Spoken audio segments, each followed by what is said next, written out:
Whoa, jingle! Happy time has just begun. Brother, sister, smart, dumb, fun. Yeah!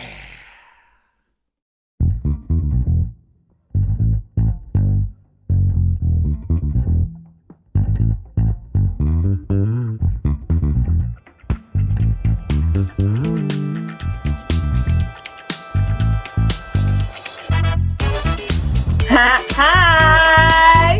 Hi, how are you? Fine. How are you? Happy Sunday. Ooh, wait, hang on a second. I forgot to get my coffee. Oh, Duncan's supposed to be bringing me coffee. He's like, I'm gonna have. Nice. Is it super good? I have some Zimbabwe today from Shul Coffee in Grand Rapids. I know. Fancy me. Fancy. We'll discuss that today. Our differences in our coffee tastes. Very good. Yes. So what's new, Ann Brothers? I don't know, but there was this election thing that went on, and I heard about that. I know. Yay! I can't stop smiling. Smiling is my favorite now. Stay apolitical on the brother sisters. Sometimes you just can't. I know.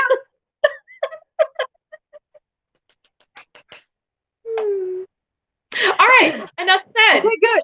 Good. Enough politics. We had our friends Tony and Jeannie over last night, and Jeannie's sister Jackie. So Tony, Jeannie, Jackie, they came over. We ordered pizza. We had a big bonfire because I pulled out all my dead sunflowers, and so we put them in the bonfire because I had a ton of them. And so we had bonfire and ate pizza, and Jeannie made apple crisp. So it was yummy. Well, it's a perfect time of year for apple crisp. Ooh, Lisa Sammer says, "Hey y'all, Lisa Sammer, hey back." Hopefully things are going well in Illinois, and hopefully you guys are partying down in Illinois. So, yay! Yay! Yay! I will add that Duncan and I have bought 3 bottles of champagne in 12 hours. So that's new. Yeah. So new. Hey, look, it's Carrie Lennon. Carrie Lennon, hello. How are you? Excellent. Oh, there's Jeannie Caselli right there. She's saying, "Hey y'all, hey back, hey back." I'm sad that I couldn't celebrate with you with apple crisp and champagne and stuff. So the nice thing here is that in western Wisconsin, it's been super warm. So Joe and I have been basking in the glow of our little back porch. The cats have been outside with us. So look, it's Aunt Julie. She's with us too. Hi, Aunt Julie. Aunt Julie, to be clear, that I am currently drinking Shul coffee. The Zimbabwe, what's it? It's not the single the single roast Zimbabwe, delicious, that you sent me. Thank you. Nice. So I've been hoarding it like in little tiny sips. What we got there? What's that? It's probably from Zuzu's in here in Chelsea, and it's a decaf soy latte because most places around here don't do soy anymore because soy is out. But I like soy in my coffee because it's just a tiny bit sweet. And so I'm very excited about that. And I was going to say something else now. Oh, yeah, weather's been great here, too. That's why we had pizza outside last night and a bonfire because it was like 70 degrees here.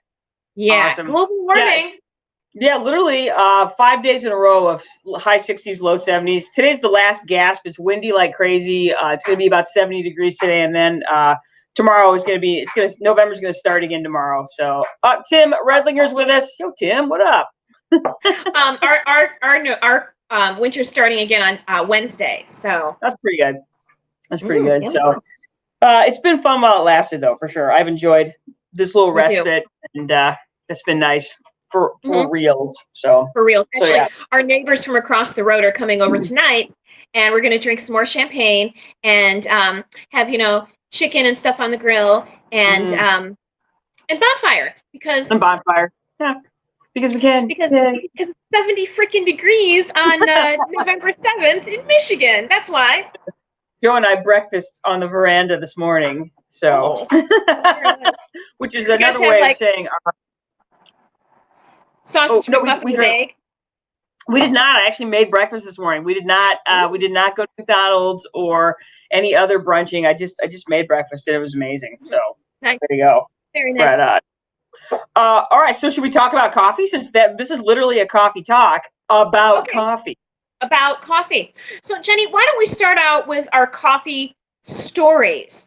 Why don't you tell us how you got into coffee? Because Jenny's the biggest coffee snob I know. If you didn't know that about Jenny Brothers, biggest coffee snob. And I live with a beer snob, and she almost puts Duncan to shame, almost, because Duncan could go on forever. Coffee. All right, so Anne, this is actually your fault. Oh. This is your fault, because in 2002, when we were traveling together, so we were going from Michigan down to Atlanta over to New Orleans, and we somewhere along the way, we stopped in Austin, Texas to yes, Anne, thank you for Michigan, by the way. And I'm going to go ahead and take full credit for everything that happened in Wisconsin this week. So, yes. Yeah, my pleasure. And I want you all to know, I'm bragging on myself, that I was a poll worker in Pontiac because I wanted to make sure that people could vote and that they would, and I didn't like try to influence anybody, of course, but I was like, I just wanted everybody to be able to have the chance to vote. And I'm proud of Michigan. Good job. I'm proud of Michigan too. Lisa Samra claims to be a bigger coffee snob than me. You could be. I don't know, Lisa. We haven't talked coffee, so. But no, Anne, this is your fault, because you took me.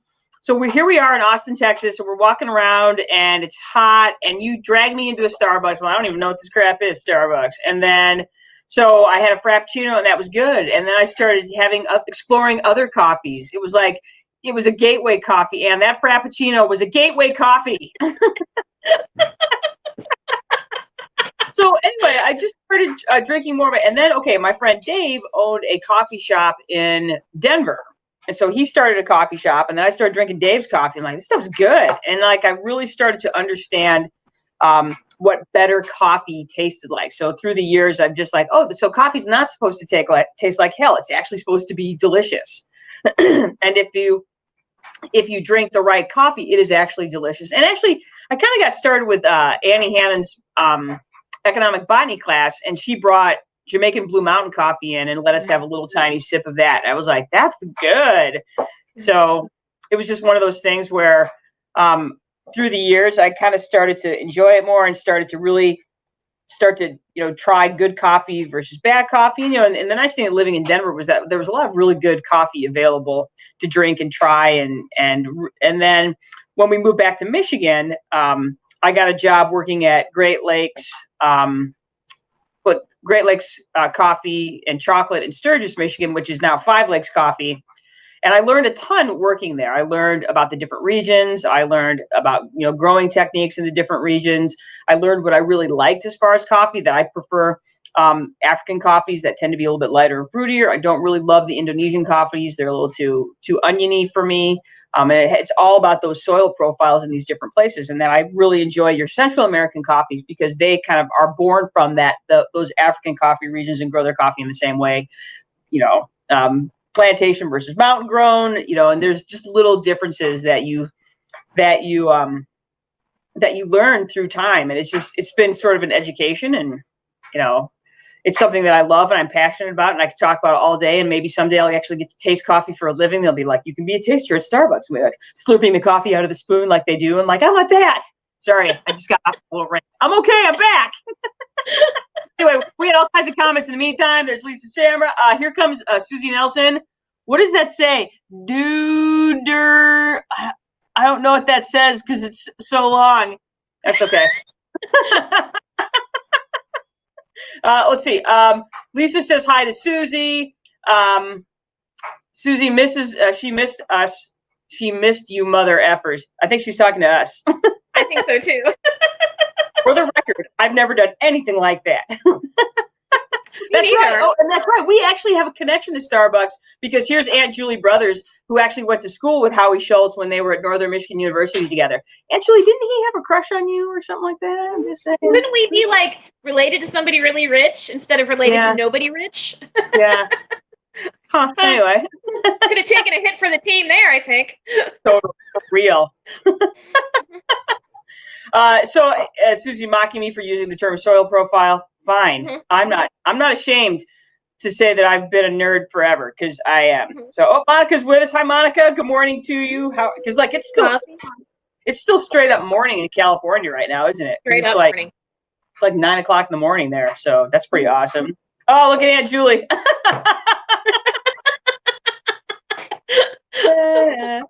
Monica's waving at everybody. So yeah. Yeah, I would say, and our mood this morning might be somewhat giddy. So I think it is. I think we're this might be my third coffee this morning. I don't know. So use. All right, let's talk coffee. Let's get here. So I'm gonna bring the coffee into the stream here. I need to get rid of our background there. Give me 2 seconds while I do that, even though our background's amazing. That's better. All right. So, Anne, you basically put this presentation together today, which is impressive because you do know a lot about coffee because you, too, have taken Annie Hannon's economic botany class. For those of you that don't know who we're talking about, Annie Hannon, she was a professor at Eastern Michigan University, and she taught an economic botany class that was outstanding. And one of the topics in this economic botany class is coffee. And so that's probably the first place I really learned about coffee's growth, how it's processed, the beans themselves, whether something is a regular bean or a pea berry. It's pretty much awesome. So anyway. Yes, I learned a lot about coffee, like I learned a lot about beer by listening to somebody else. My coffee experience started at Starbucks and never really matured. I like the idea of drinking coffee while I read, or like being in a coffee shop while I read. It's something I like to have while I read. I'm not big on caffeine too much. I don't consume a lot of caffeine at all, really. And so I usually get decaf coffee. And I have to admit, most places are very lazy with their decaf because it's usually not as flavorful. They just tend to burn it. So I have gone to some exceptional coffee houses and had some crappy decaf coffee. And I know it's just because they're being lazy with it. And I'm one of those people, like wine, if I know it's bad because I don't know anything. So that's, if you're with me and I'm like, oh, this coffee is terrible, know that it is the worst, because if it wasn't the worst, I would be drinking it. Right. Well, and the truth is, you can have great coffee, but if your establishment is not, and this is one of the things I learned working at Five Lakes, because they were very fastidious in terms of of keeping everything very cleanly and their machine clean, and really just worked hard to make sure that what they were doing wasn't harming the product. It was actually elevating the product. I thought that was, like I said, I learned a lot. And they're also a rotisserie as well, which is a big deal. So they do a lot of their own roasting, and I think they roast really well. And we'll talk about some of those places in a minute, because I definitely have my favorites in terms of roasteries. So right. So I did a little history lesson here. So where did coffee come from? And so how all myths start. It's probably mostly just story and a little bit of truth, but here's the most common coffee myth. So once upon a time, in a galaxy far, far away, legend goes, in the 8th century, an Ethiopian goat herder named Kaldi was tending his lazy, lethargic goats. After watching them eat some caffeinated, laced bright berries from a bush, he noticed the goats became more inquisitive and suddenly vigorous. Believing the berries could suppress his malarial fever, Kaldi ate some of the berries too. Feeling better, he decided to go to the local Islamic Sufi monastery and tell the imam about the berries. And the imam thought Kaldi was foolish and threw the berries in the fire. This produced the delicious coffee smell, and Kaldi took the berries from the fire, ground them up, added hot water, and coffee was born. So there you go. Nice. So again, they talk about like good coffee, like coming from Ethiopia. Well, it should. That's where it started. Lisa Sammer has a comment about your story, Ann Brothers. started once upon a time. I thought I would do that because I thought, how did these all start? And like, once upon a time, as the legend goes, oh, galaxy far, far away. Let's do all three. That's fantastic. And I can remember in Annie's class talking about the fact that Africa was essentially the heart of coffee growing, and that it basically emerged from that neck of the woods, which makes sense because when you just look at human history in general, I'm like, it's pretty much the place. So, yep, it's where it all started. Thank you, Ethiopia. And I have to admit that Ethiopian coffee probably is my favorite to this day. The Ethiopian Yurichepe. It's just such a wonderful, light, fruity, delicious, just it's my favorite.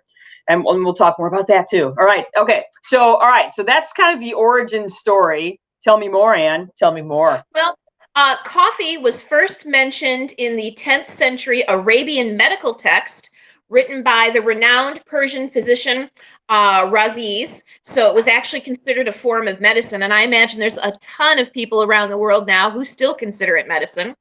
It was known as the see, there you go. It was known as the wine of Arabia, and it quickly spread to Egypt, Yemen, and then all around the Muslim lands. So it started in a Muslim country and just kind of expanded from there. Supposedly, the Prophet Muhammad said that the stimulation in coffee could allow him to unhorse 40 men and possess 40 women. So, haven't seen that happen yet, but hey, coffee didn't make it to Europe until the mid 16th century, so the mid 1500s. But once it hit Europe, because basically they were just drinking beer and wine, so all of a sudden they weren't always drunk all the time, and they were super energetic. Well, and it's amazing what you can do when you're not drunk all the time. You're like, hey, dude, look at all this cool stuff we made because we weren't drunk all the time. Exactly. Is it really is it really a coincidence that was kind of like the start of the Enlightenment? I mean, is that really such a coincidence? I don't think so. And then, of course, the first coffee house, so where Starbucks has its very, very first origins, the first coffee house was conceived of in Oxford, England. All those,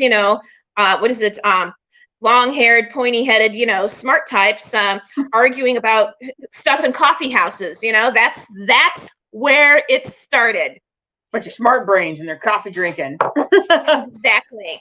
Aunt Julie's going to get you some good decaf from Schul's, and Schul's is on my list of places to go in Michigan as far as getting coffee. We'll talk about that. Yes, and Lisa would agree that it's definitely medicine. It is plant spirit medicine. Yes. Thank you, plants. There you go. Really, I mean, plants are the best because they give us things like coffee and weed. Yes. So there you go. So. Susie doesn't understand what we're talking about by not drinking all of the time. I'm like, I don't know. Since COVID started, it's sort of a ritual now. I'm like, if I'm not drinking this, I'm drinking that. Exactly. So yeah. All right. More stuff about coffee. Hit it. Coffee plants have a natural insecticide that disrupts the nervous system of insects. So it's, most plants have some sort of adaptation because they can't move away from something. So they have some sort of adaptation to protect themselves from insects or other things that might want to eat them. And coffee has this natural insecticide, which is great because then you have to use less pesticides on it because it already acts to protect itself. Coffee is in the same family, and I'm going to mispronounce these names, so excuse me. It's in the same family as the Chicona tree, and the Chicona tree is in the overall general family of the Rhabidea family, and this is where the first anti-malaria drug quinine was discovered. So they're in the same. So the coffee plant and the quinine plant are in the same family. So when people would drink coffee, because they felt like it would make them feel better from the malaria. It might have it made them feel better because it caffeinated them. It didn't cure malaria like quinine does, but it did make people feel better. And they're in the same category, which is interesting because the coffee was first discovered in Africa, and the quinine trees were first discovered in South America. So here you have these two things that are on different continents, but in the same family. So I thought that was interesting. Let's see. Coffee is the world's second most valuable legal commodity. Petroleum being first, coffee is second. I believe it because it's a worldwide beverage. Everybody's drinking coffee. Everybody everywhere. Everybody drinks.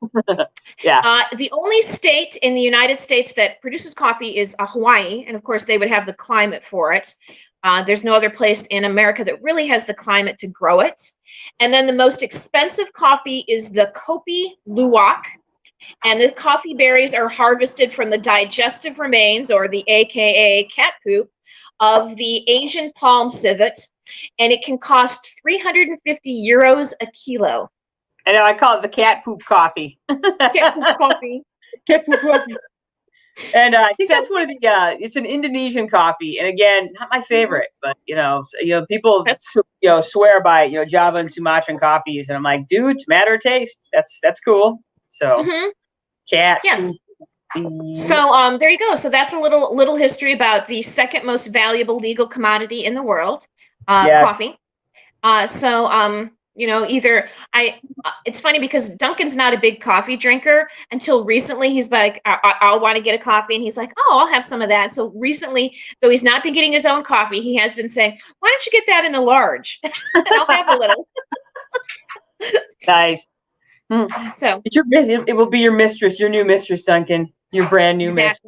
exactly, exactly. I'm like, if you can drink beer, I don't know why you think coffee tastes bad. So Yeah, I get that for sure. mhm. For sure.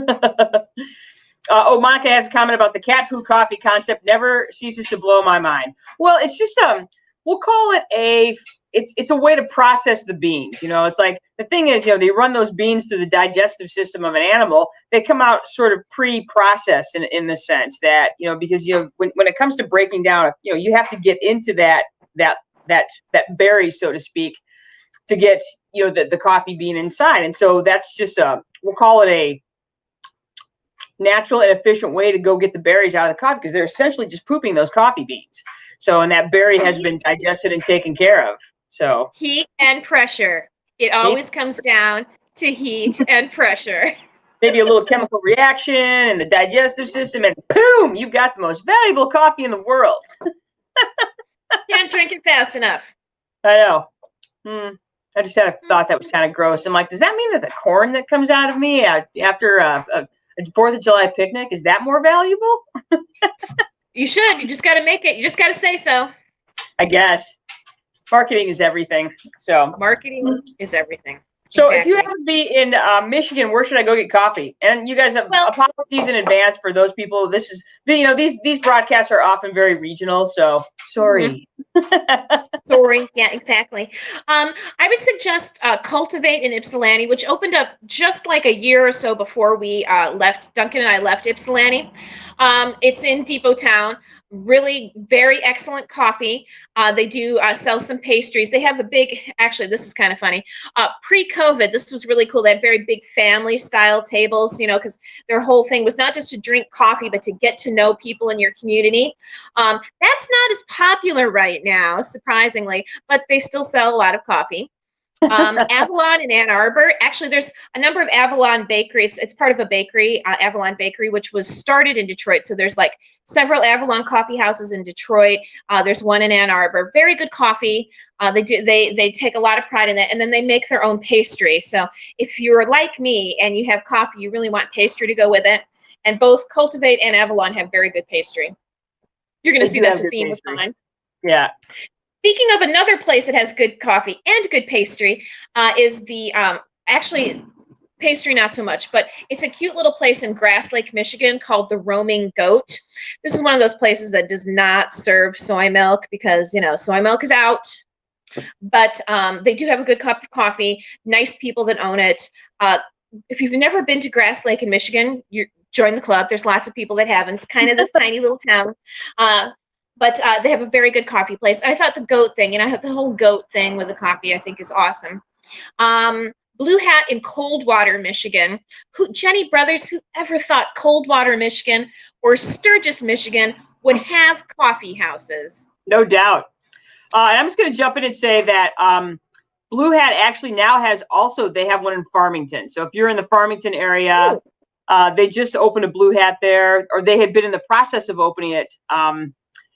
So they might be open by now. And I know they're doing roasting there. And I think they're also still doing roasting in Coldwater. And they roast great coffee. They do a fantastic job of not just, you know, their cafes are good.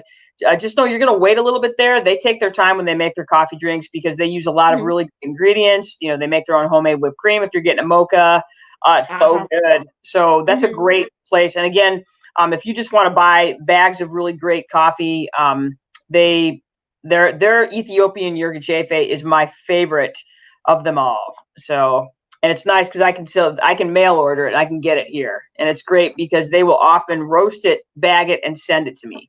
And so sometimes I'll have to wait a little while because they, you know, so that they're doing fresh batches and stuff. So love them a bazillion. So Yes. So so that's what I was going to mention, that they're a roaster, and then they have somebody local that does their pastry, so they have very good pastry as well. The Falling Rock in Munising, Michigan. This is in the Upper Peninsula, and this is kind of like the center of the town, the little heart of the town. They have very good coffee, or you can get an ice cream cone. They also do lunch. They have a beautiful little used bookstore in there, plus a bunch of regional art. It's a fun place. If you're driving through the Upper Peninsula, stop at the Falling Rock, get yourself a coffee, whatever, hang out, enjoy the Upper Peninsula in a really great local place. You'll notice that mine have less to do with how good the coffee is and more about the experience that I have there. And if you want a great experience, Falling Rock in Munising is a great place to experience coffee. And they brew Great Lakes Coffee Company coffee out of and they do a nice job. So, and I think Great Lakes Coffee Company is out of Detroit. Is that right? It is. Actually, that's on my list too. Mm-hmm. Okay, yep. And that's what they serve up there, and so it's super yummy. Mm-hmm. My next one is the Crib in Marquette, which opened fairly recently. It's this old house that they converted into a two-story coffee house on 3rd Street. Really good coffee. They get a local bakery that does their pastries. It's just a lovely, big, long, tall windows, great natural light, wonderful local photography. It's a wonderful, wonderful place to sit and drink your coffee. Yeah, and it's, like I said, it's fairly new. It's only about a year and a half old. Just a lovely place. They serve a coffee. It's called Crappie Coffee, and it's named after the crappie, the fish. So nice. But so they have a local roaster that does all of their coffees. Wonderful place. Then I have Great Lakes, which is in Detroit, as Jenny just mentioned, right on Woodward. And they make all their own simple syrups. So they do if you're into, I love like a mocha that's made with chili, and they do their own cayenne simple syrup. And so they do a mocha with cayenne simple syrup and then a little bit of cinnamon. Oh, so good. Pastry selection, not great, but they do serve lunch there, and they have a full bar. So it's actually kind of a cool place to hang out. Note, it's kind of in the Cass Corridor area, so they get a lot of students from Wayne State. So it is a very busy place. So if you want to go there and sit, you probably won't get a place to sit, because that is like the place to be. Duncan and I, when we go there, are the oldest people there by like 20 years. So it is nice. Hip. It is a hip, cool place. The only thing that keeps hip and cool us out is that our credit card always goes through. So that's gotta be kind of a rare treat for them, for sure. Yeah, exactly. I'm like, hey, these people can pay and they'll leave. So there you go. Eventually. But sometimes, it's like the DIA is about 5 blocks north of there, the Detroit Institute of Art. So you can go to the Detroit Institute of Art, look at some cool, beautiful, priceless works of art, and then you can walk down to, there's lots of places to stop, but we always end up stopping at Great Lakes because Duncan can usually get a beer that he, thinks is worthy of him. I get a spicy mocha, and it's one year we went there on, Halloween was on a weekday. And they were trying to invent a drink that they could serve at that evening. And so Duncan and I were like the only people there, surprisingly, on a Wednesday afternoon at 3. And so they gave us this cocktail to share because we were the first 2 people to see it being made. And they put like a plastic eyeball in it, and they couldn't figure out a name for it. And so Duncan's like, you should call it the Beholder, because when you tipped it up, the eye would look at you. And so Duncan got to name the cocktail there, the Beholder, their Halloween cocktail. So the eye of the beholder. Exactly. So I'm like, Duncan, you clever bastard. So there you go. Okay. Again, a lot of my coffee places have to do with experience. I'm a mediocre I like coffee, but I'm not a connoisseur. I really am looking for an experience where I can enjoy it and enjoy what's around me. This one is sad. Duncan and I, for our birthdays, we went to the St. Joseph Benton Harbor area, and Cafe Rima. Actually, I said, oh no, this one isn't closed. I lied. This one is not closed. Cafe Rima in Flint. If you've never been to Flint, may I suggest that you go there and start out at their art museum. They have a lovely Art Institute. I mean, just a really nice little collection of a private collection. And then they often bring in very interesting exhibits. And then you go to Cafe Rima, which is right downtown, has this kind of Gothic look, wonderful coffee, just a really cool place to hang out. So, and then there's Clifford's Coffee in Benton Harbor. This is the one that just closed, which makes me so sad because it was so awesome, but it could not hang on through COVID-19. So unfortunately, Clifford Coffee in Benton Harbor is no longer. Here's another one. This used to be my favorite coffee place. Trick Dog in Alberta, Michigan. It was on a bluff overlooking the Alberta River. Yep. And unfortunately, it's closed. They had all their own original art. They did they made all their pastry in-house. They had excellent coffee. They had a big, giant porch you could sit on. If I was going to have a church, that would have been in a building. That would have been my church. So that was heartbreaking. 5 Lakes in Sturgis, Michigan. Again, can't believe Sturgis not only has a coffee house, but a coffee roaster. Well, and 5 Lakes too, what's cool about 5 Lakes is that they've expanded. You know, they started out 15 years ago, kind of before coffee was a big thing. And honestly, I think I look at 5 Lakes now as literally the heart of downtown Sturgis. And they've expanded. They're 5 Lakes Coffees at the Meyer in Sturgis. They have locations in Angola, and there's one other town that they're in, and I can't think of what it is. But you know, they've done a really good job. They're good, awesome, sugary coffee drinks are good, awesome, and sugary, but they also roast excellent coffee. They don't have the bean selection that they used to. They've sort of slimmed down their bean selection. My favorite out of there is their Tanzanian peaberry, their single roast, which is awesome. They do a lot of blends. I'm not a big lover of the blend myself. There's a few out there I really like, but they do a great job. Yes. So there's Schuler Coffee, of course, in Grand Rapids. Jenny's talked about that. Schul. I'm sorry, Schul. They sell great coffee. They have a kind of a small space, so I've never really hung out there and got coffee, but I know they have good coffee there, and I've gotten good, like something to, on the way home. I go visit my Aunt Julie, and then I stop and get a coffee there. So they do have good coffee, but it's not like a great place to like hang out. They don't, but they have tons of examples of coffee. So just about anything you could want, they have. They don't roast their own, but they have a great selection. And then the Water Street Coffee in Kalamazoo. They have a lot of tiny locations all over Kalamazoo. They actually have one in their one of their hospitals. I know because I spent some time there with my mom, and I'm like, oh yay, Water Street Coffee. Water Street. Well, and so, again, they do. Go ahead. Cute place. No, you go ahead. No, I was going to say, and they do also, and that's one of the things I like about Schul and Water Street is that they do a lot of really good single origin coffee. And single origin means that it's a bean. It's not a blend of beans. It's a bean from a single place like in Ethiopia or Zimbabwe or Costa Rica, which is my preferred method of coffee drinking. And both Schul, because like I said, Schul just has a mad selection of coffee. Like if you want a single origin like a Zimbabwe, which is what I'm drinking right now, which is so good.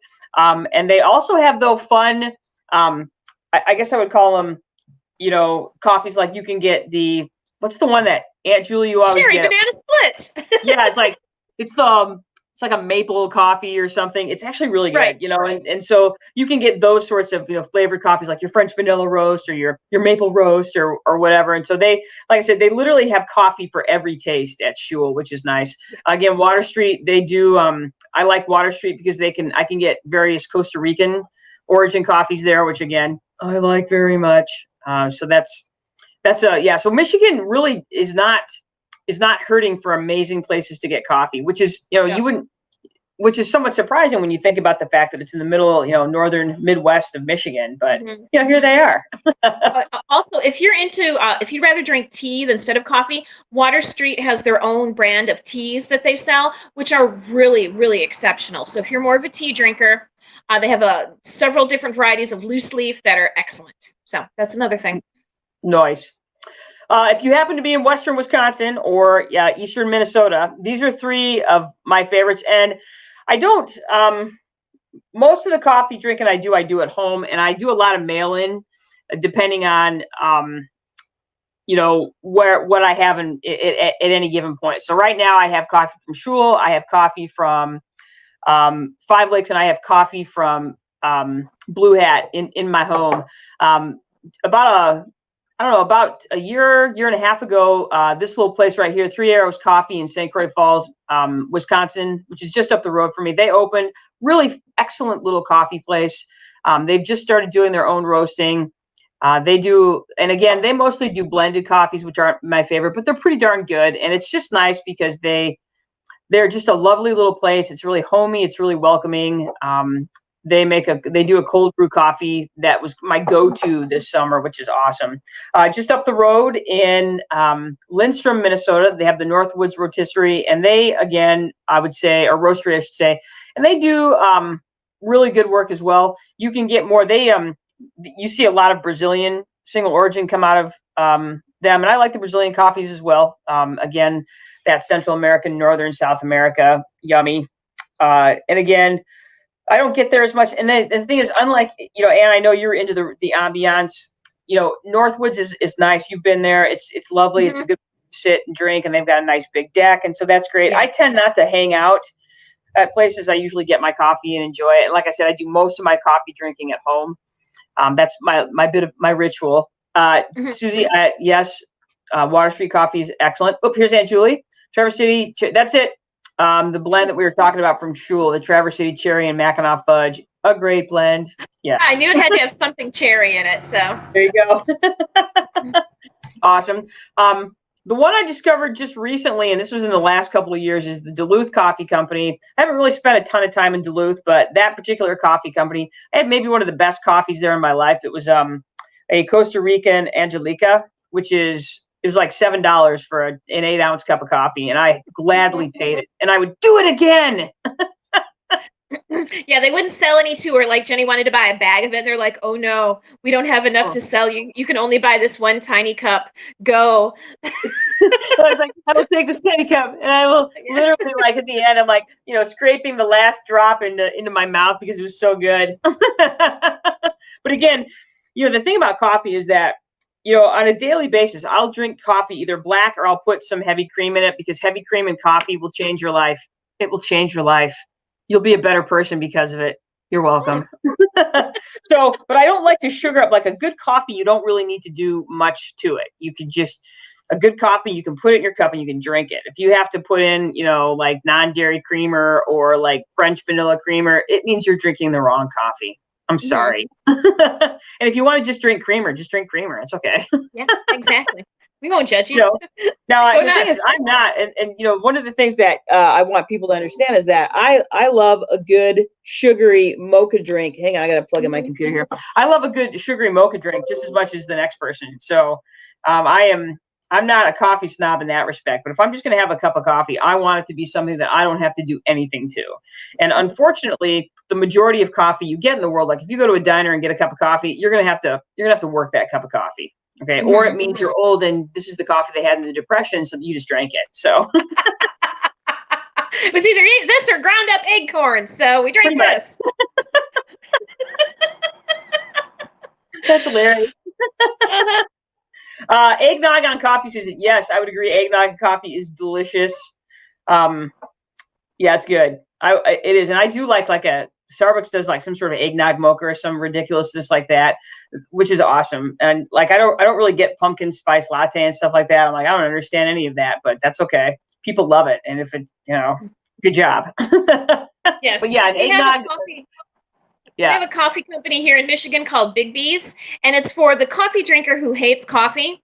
And man, they have I was like, they should come with like an insulin shot, because they're like, it's coffee cake, ice cream coffee. So yes.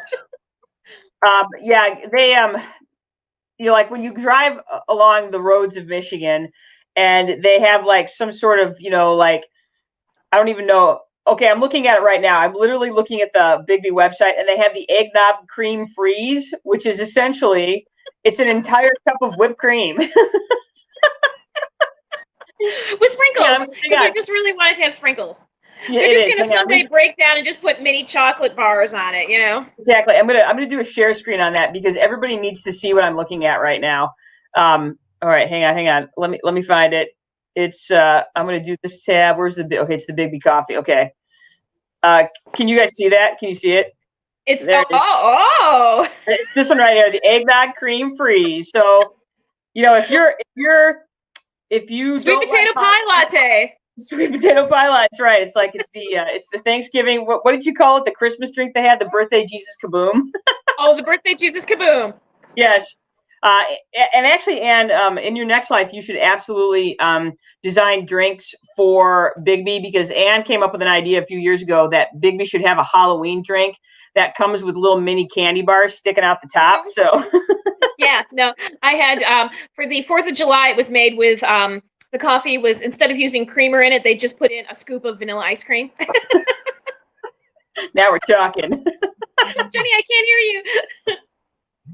You can't hear my me? phone is ringing. Okay. Sorry. That's okay. I'm gonna go back to our share screen here. Hang on, Chrome tab, coffee slides. There it is. Okay. So yeah, the other one that I was going to talk about, and Lisa, this is in your neck of the woods, is Intelligentsia, which is a coffee that I really like. And I got started on Intelligentsia because they Beezy's in Ypsilanti, Michigan, the awesome restaurant that Anne speaks of very glowingly. That's what they serve. They serve Intelligentsia coffee out of their house, and they have one specifically called Beezy's Blend, which is probably, as far as blended coffee goes, is one of the best. And I would say Intelligentsia probably does better with blends than anybody that I've tasted recently. And it's because they choose really good regions for their blends. Like they'll have, like Beezy's Blend is normally Central American and African coffees blended together, or like a Brazilian and an African. So they tend to have blends of regions that I like, and that's why I particularly like those. So, so we've got like a little string of comments going here. So I'm going to bring these up. We got Monica. Yeah, I love coffee with shots of espresso in it. There's many names for that. The red eye, the depth charge. And that's one of my favorite things, is to get a cup of coffee with an extra shot or two in it. Oh yeah, that really gets your heart going. This is why I'm going to die young, because my heart's just going to explode one day from all the caffeine in me. And Monica is also a coffee snob now, and I think that's fantastic, because life is short, and you should be drinking good coffee. Treat yourself to good coffee, good wine, good beer. So according to Tim, he said, my coffee hang when I lived in Michigan was Two Brothers in Brighton. Bigby Coffee, the Butter Bear, Sugar Coma, the Butter Bear. Awesome. Yeah, seriously, if you want to have a sugar hangover, then go to Bigby Coffee and get anything on their floofy coffee menu, because their regular coffee is not good. I don't know what they're brewing, but it's not awesome. But if you have a sweet tooth, go to Bigby, because yeah. Yep. And Julie says, I'm going to go get one. Yes, you are. Go get that Butter Bear. Meow. Or grrr. Grrr. So Lisa's with me on Intelligentsia. It is. It's just they have great coffee. They do a wonderful job. And that's one that I will, like I said, there's not it's nice because, again, they do a great job in terms of mailing and shipping your coffee. You just go to the website, order it. It's pricey, yes. But I just buy fewer groceries and get better coffee. Indeed. All right, here we go. Monica says, I worked for a doctor who suggested the ice cream in the coffee actually wasn't bad. Cooled the coffee off, made you forget it was cheap Folgers for a minute. Yeah, that would help. Ooh, yes. Intelligentia's Black Cat Espresso is delicious. So good. Strong, delicious. Strong. I know.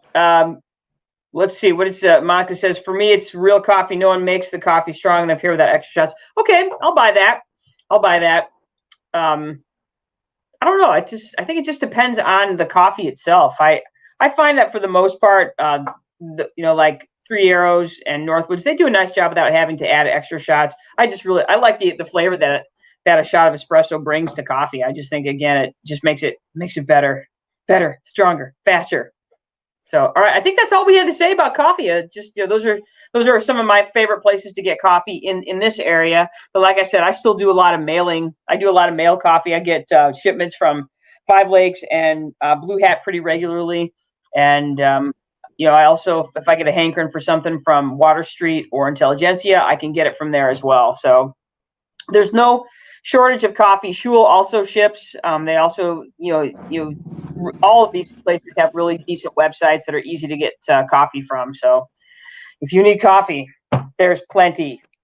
Plenty. All right. Plenty. So that was fun. We had a coffee talk. Coffee talk. Let's see. Lisa says, want to talk about pour overs, AeroPress? All right. I was not super familiar with pour overs until I went to Duluth Coffee Company. And that's when I learned about the pour over from, because the coffee that I had, they're the one that I paid the $7 for the 8-ounce cup of coffee. They did a pour over on that, which I thought was really interesting. I didn't get a lot of information from the not super loquacious barista that was working, but she basically said that if you were any sort of coffee drinker, that you would do a pour over. Now, I'm not familiar with the AeroPress. I like a good French press coffee. I like my coffee to have a little sand in it when I'm done, and so that's why I do love a French press. So, Monica's going to start using the word delicious. Yeah, you should. I picked that up from Parks and Rec. John Ralphio says it's one of the episodes, and I just thought it was the funny thing ever, and it just stuck like that. I'm like, this schniz is delicious. So yeah, Lisa, tell me what an AeroPress is. Show me pictures. Give me information, because I just think it just sounds amazing, and I love to learn about it. So yeah, and I'm almost done now. I'm drinking coffee today this is one of the mugs that I got from Marquette, Michigan at the Goodwill, because it doesn't matter what you drink your coffee in, as long as what you drink your coffee in is something you love. So, and that's the end of it. All right, Lisa says she will send me information. I would love that. Excellent. Yes, because I'm not above buying too many coffee trinkets. So there. All right. So yeah, big week this week. Kind of, I would say, decompressing from this last week, because this last week was stressful. It was. Oof. Yeah. Oof. Oof. Oh, look. Ooh. I'm going to take a moment to acknowledge the fact that I just had a ginormous pileated woodpecker just fly into my feeder. He's hanging out there. I know. I love it that they've been coming around. So, yeah.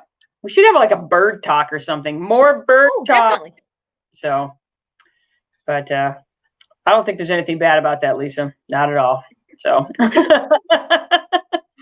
All right. Well, we will join you again next weekend for some sort of fun. We're not quite sure what that's going to be. If there's anything you would love us to talk about, something you want to hear about more, let us know.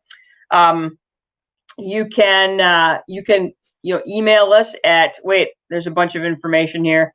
Smart Dumb Fun hang on. I got to find my banner. There it is. You can email us at smartdumbfun@gmail.com. You can hit us up in the comments on our Facebook page. What else am I supposed to say? I think they can watch us on something. Watch us on the Share. page. I don't know. FaceTime book. Yeah. Anyway, watch us, love us, share us, like us. Just don't use us and throw us away. Okay. Exactly. Would hurt our hearts. Indeed. But anyway, you guys, that's it for this week. Like I said, we'll be back next weekend, either Saturday or Sunday, and we will talk about more stuff. I know. Can you hear him? He's just chattering away out there. Lisa, we will take care. You take care as well, and thank you for joining us today. It was great having you. Thanks, you guys. Thanks, everybody. Brand in the back there, and tell everybody until next week. Thanks, you guys. You're the best. Bye.